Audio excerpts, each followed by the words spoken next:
I get to lead a team of fantastic and brilliant concept artists, and our role is to create the characters that you see in the game. That's everything from the main hero cast you see to the creatures, the gods, and monsters that you come across.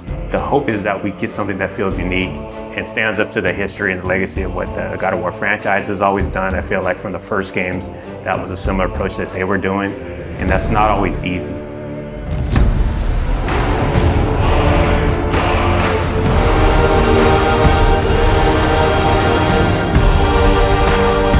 My name is Raf Grassetti. I'm the art director for God of War Ragnarök. Hi, my name is Marissa Coppert. I'm a character technical artist. Hi, my name is Angela Rico, and I am a senior character artist in God of War Ragnarök.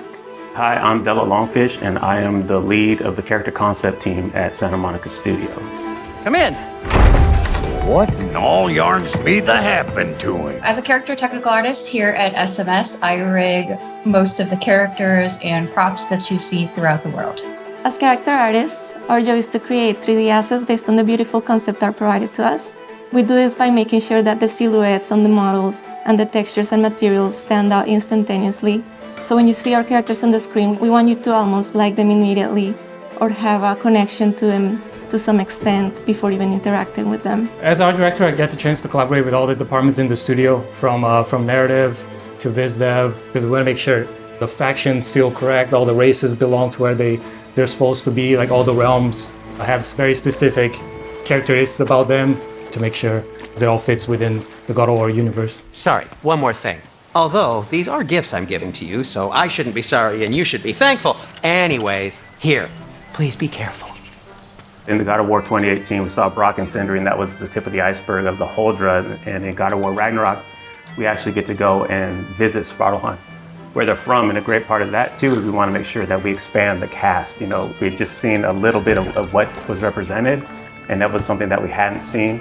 Svartalfheim is a beautiful place. There's a lot of different biomes. You go from wetlands to mountain springs, and took a lot of inspiration from hot springs, from the minerals that you find, a lot of colorful minerals, a lot of resources. So the dwarves being the races that they are, we knew we wanted to play on that as well. So you see their influence on Svartalfheim on every corner. It's a realm where you're going to find a lot of water environments. There's quarries. It's a very industrial city. It's very organized, and you can see all the dwarves putting all the work into creating this great city where they live in. Knowing that they're blacksmiths, that was kind of reflected within their clothing. And you see that within the houses and every inch. We want to make sure that both the environments and characters had a cohesiveness that felt like every inch of it felt like it went together and was designed specifically by them. And again, that's something that we haven't seen in some of the other realms and is unique to these characters and their location. And the hope, it all goes together and creates a feeling within a realm that you're excited to see, feels unique, and really creates that sense of wonder where you want to go back.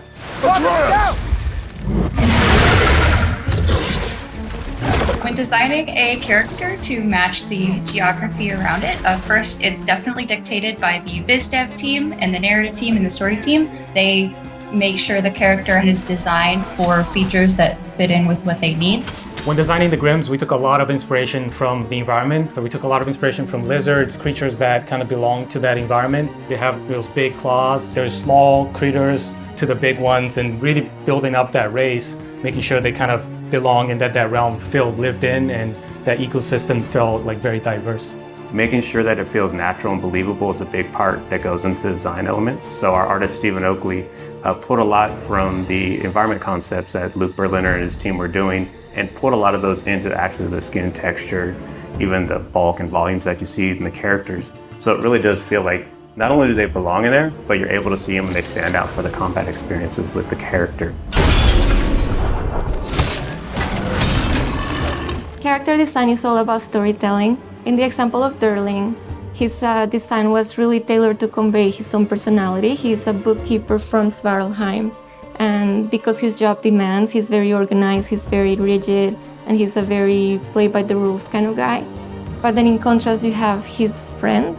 So when you see Durling connect with his pet, we see that he's not all just this rigid librarian guy, but that he's got a softer side to him. I do believe that we're all storytellers, no matter what we do, even in the tech side of things. I mean, we work to make these characters that then tell a story, and we can also kind of put those features and traits on our rigs. The prophecies say Fimbulwinter leads to Ragnarok. War is coming.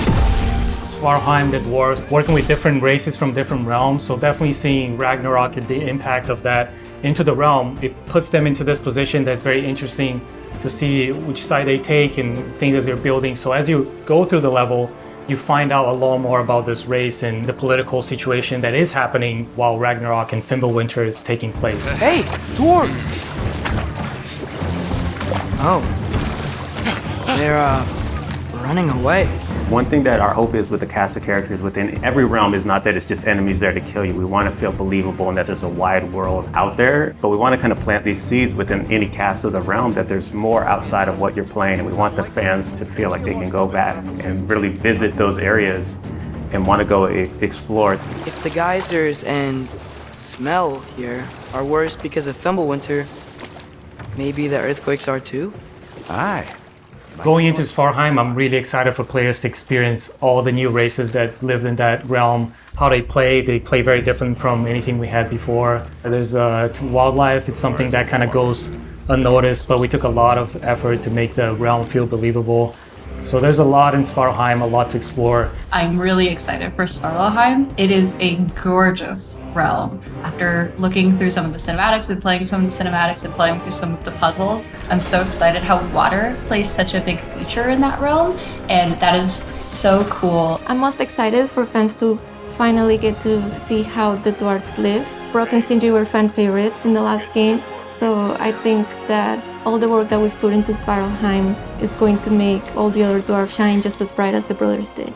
The best part I have is turning on the YouTube and seeing all these call-outs and all the attention to detail that the fans pick up on. That's one thing that we keep in mind when we're designing characters, to make sure we do right by the fans. And knowing that all the work we put in will be seen and appreciated, that's not always the case, but our fans just get every little nook and cranny on that. And we love that, and we packed a lot of that in for this new cast, and we hope you guys get the same feeling with God of War Ragnarok.